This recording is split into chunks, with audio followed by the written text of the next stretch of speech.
Hello mga ka-jam, so napakalungkot na balita na nangyari pala sa Los Angeles, California.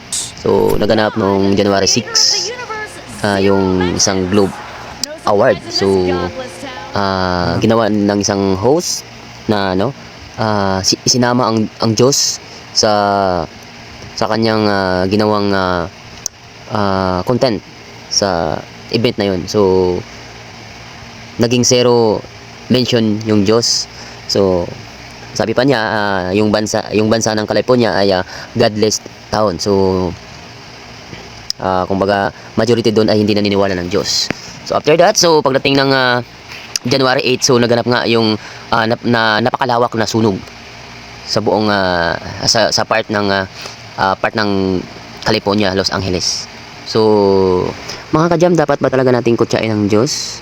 So para sa akin, hindi talaga dapat nating ginaganito ang Diyos. Kasi ang Diyos, kaya niyang gumawa ng mga bagay na hindi natin alam. At makapangyarihan ang Diyos simula't una pa. Okay, so let's pray na lang sa lugar ng California. Okay, thank you. God bless you.